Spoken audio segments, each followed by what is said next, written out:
E era disso que nós precisávamos, senhor presidente: libertação. O poema de João Cabral de Melo Neto, que acabo de citar, é sobre Frei Caneca, no momento em que o tiraram de seu calabouço para ir ser executado. Executado por amor à pátria, essa pátria então ainda no berço. Executado pelo sentimento de liberdade, que é impossível de sufocar nos grandes homens e nas grandes mulheres, nos mártires, visionários, criadores e líderes que pontuam a aventura humana. Precisamos de libertação, libertação para que despertemos e voltemos a enxergar o Brasil e o mundo. Então, digo à nova turma, digo aos colegas: acordar é reacordar-se ao que em nosso redor gira. João Cabral possuía uma grande sensibilidade para o sofrimento do povo brasileiro, plasmado em sua obra-prima, Morte e Vida Severina. Como muitos de sua geração, tinha a percepção clara do problema secular do Brasil, da causa central do sofrimento de seu povo, aquilo que Raimundo Faoro chamou o patronato político brasileiro, o sistema de clientelismo construído por uma oligarquia corrupta. Mas a resposta de muitos da sua geração e talvez do próprio João Cabral a esse gigantesco e premente problema dirigiu-se para o lado errado, para o lado do marxismo e da esquerda. Sua utopia, esse comunismo brasileiro de que alguns ainda estão falando até hoje, consistia em substituir esse Brasil sofrido, pobre e problemático por um não-Brasil. Um Brasil sem patriotismo, sujeito naquela época, anos 50, 60, aos desígnios de Moscou, e hoje, nesse novo conceito de comunismo brasileiro, sujeito aos desígnios sabe-se lá de quem. Um Brasil materialista, do ser humano sem sua dimensão espiritual, esse grande roubo do espírito que na época se realizava pela redução de tudo ao aspecto econômico e com uma péssima noção de economia, diga-se de passagem, e ao conceito de classe, e que hoje se atua pela redução de tudo a conceitos como gênero, raça e outros. Um país que eles queriam libertar, entre aspas, por meio da ditadura do proletariado, hoje pela ditadura do politicamente correto e da criação de órgãos de controle da verdade. Um Brasil que queriam submeter, como o resto do mundo, à sua dialética, que, como sabemos, não é a dialética dos diálogos platônicos, da busca pela verdade que cada um traz guardada dentro de si, mas a dialética no sentido da relativização da verdade, onde a verdade é tudo aquilo que serve ao poder do partido. E, pior de tudo, a utopia de um Brasil sem Deus, de um povo brasileiro arrancado aos braços de sua fé cristã. Como dizia Dostoiévski, um povo sem Deus não merece o nome de povo. E era justamente isso que os comunistas de todas as épocas queriam e querem: destruir o povo em sua organicidade viva e sentimental e transformá-lo em uma massa. Foi assim na Revolução Soviética, que destruiu a velha Rússia de Dostoiévski, e assim querem fazer hoje. Por exemplo, aqui tão perto de nós, no Chile, destruindo igrejas e imagens. E assim quiseram e quererão sempre fazer no Brasil.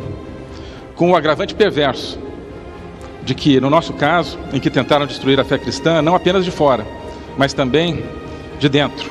Não queimaram ainda igrejas, mas inventaram a infame teologia da libertação, que nem é teologia, nem muito menos de libertação, mas sim um instrumento para corromper e estraçalhar a fé e a espiritualidade natural dos brasileiros, uma tarefa que, reconheça-se, na qual avançaram muito.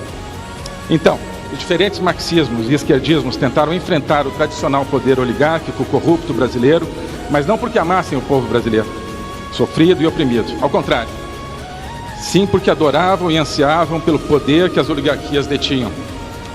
A partir de 2002, esperava-se ver o grande embate entre as esquerdas e as oligarquias. Mas não foi o que aconteceu, porque as esquerdas e as oligarquias não queriam coisas opostas, mas a mesma coisa, o poder.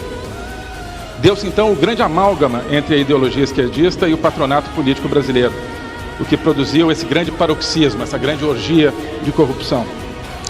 Quando a esquerda e a oligarquia se encontraram, descobriram que eram irmãos, há muito tempo estranhados, ambos filhos do cinismo e da sede de poder. Abraçaram-se e puseram-se a roubar o povo brasileiro. Milagrosamente interrompemos essa marcha para o abismo. Como? Porque o povo brasileiro, como no poema de João Cabral de Melo Neto, acordou e conseguiu olhar para fora daquela vida apodrecida, e configurou uma esperança, e encontrou um líder, que é o nosso presidente, que conhece e ama esse povo e nos ensina a conhecer e amar esse povo. Esse povo que sofre, mas que crê em Deus, que crê, sobretudo, no Deus encarnado, que sofre e pelo sofrimento liberta. Esse povo que é cristão e conservador, quando a esquerda e a oligarquia se encontraram, descobriram que eram irmãos, há muito tempo estranhados, ambos filhos do cinismo e da sede de poder. Abraçaram-se e puseram-se a roubar o povo brasileiro. Milagrosamente interrompemos essa marcha para o abismo. Como? Porque o povo brasileiro, como no poema de João Cabral de Melo Neto, acordou e conseguiu olhar para fora daquela vida apodrecida, e configurou uma esperança, e encontrou um líder, que é o nosso presidente, que conhece e ama esse povo e nos ensina a conhecer e amar esse povo. Esse povo que sofre, mas que crê em Deus, que crê, sobretudo, no Deus encarnado, que sofre e pelo sofrimento liberta. Esse povo que é cristão e conservador. Lembro-me de uma vez, lá por 1986 ou algo assim, quando estávamos em família vendo televisão e apareceu o programa partidário do Partido Comunista do Brasil. Logo, Severina exclamou: "Nossa, eu odeio esse negócio de comunismo." Na tela, o presidente do partido falava do ideal comunista de libertar todos os povos do planeta, ou algo assim. E a Severina comentou indignada: "Mentira, eles são contra Deus." Severino e Severina sabem muito mais do que a maioria dos acadêmicos. Por isso, o povo brasileiro, esse povo severino, confia no senhor, presidente, porque o senhor fala de liberdade e do poder libertador da verdade.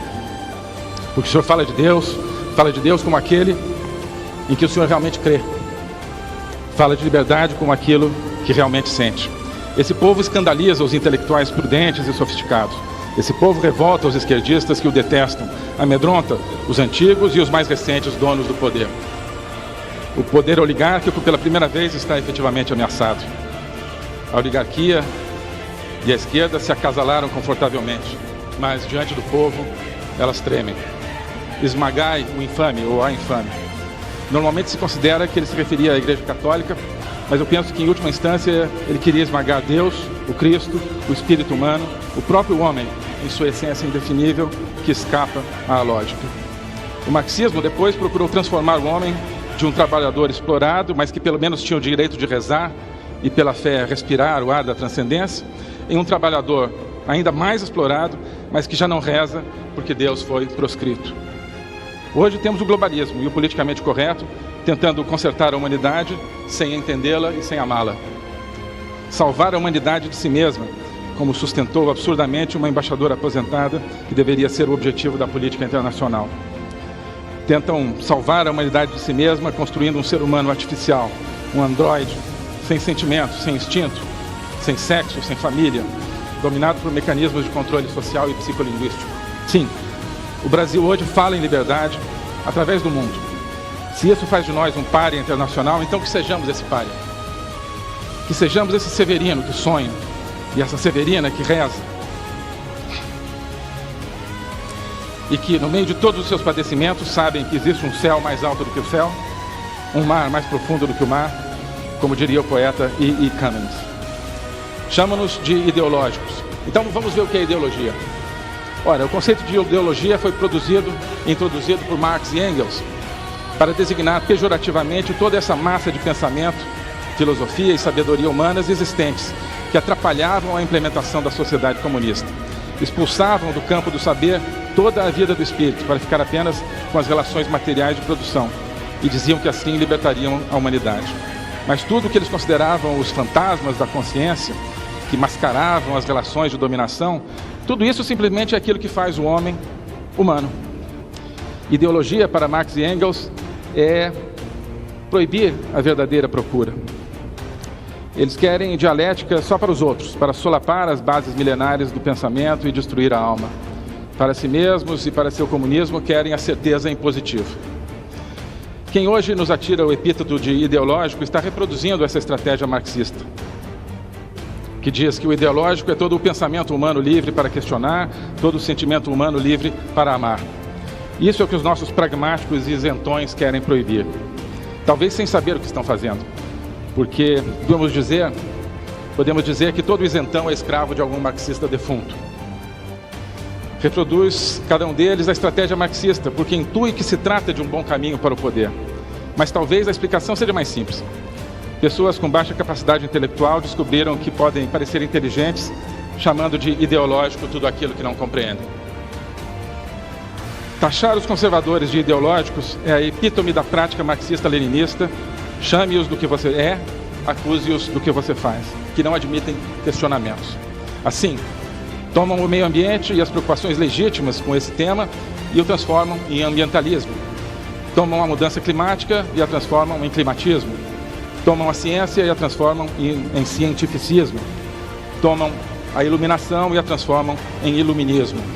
Tomam as instituições multilaterais, que podem ser muito úteis para a coordenação entre as nações, e as transformam em multilateralismo, a doutrina de que tudo tem que ser resolvido por instâncias superiores aos países. Tomam uma doença causada por um vírus, a Covid, e a transformam, ou tentam transformá-la, num gigantesco aparato prescritivo, destinado a reformatar e controlar todas as relações sociais e econômicas do planeta.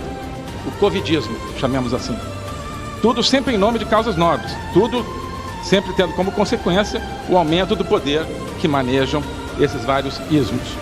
Do tipo, quero salvar o planeta, quero salvar vidas. Aí, ops, chegou mais poder aqui na minha mão. Olha, não era o que eu queria, mas tá bom, fica aqui. Né? Coincidência, né? Aqueles que nos acusam de ideológicos são aqueles que ideologizam toda a realidade e toda a vida para concentrar poderes. Já têm a solução para tudo e estão sempre à cata de novos problemas para encaixar essa solução. E a solução é mais poder para eles, menos poder para as pessoas comuns, menos liberdade para o espírito. A mídia, infelizmente, faz parte desse esquema, ao selecionar, manipular e inventar a informação. Antigamente, líamos a imprensa para saber o que estava acontecendo. Hoje, lemos a imprensa simplesmente para saber o que a imprensa está dizendo. Às vezes, a imprensa diz coisas interessantes e importantes, portanto, isso não é uma crítica, mas distorce o debate público. Veja-se, por exemplo, a questão da ciência. Hoje, o critério para saber o que é científico ou não deixou de ser a capacidade de cada teoria de explicar a realidade, sendo testada diante dos fatos e permanentemente sujeita a questionamento. Não. Hoje, ciência é simplesmente aquilo que é dito pelos cientistas que têm acesso à grande mídia. Não mais são as teorias que resistem ao teste, dos fatos que se tornam aceitas, até serem eventualmente substituídas por teorias que expliquem melhor os fatos. Não.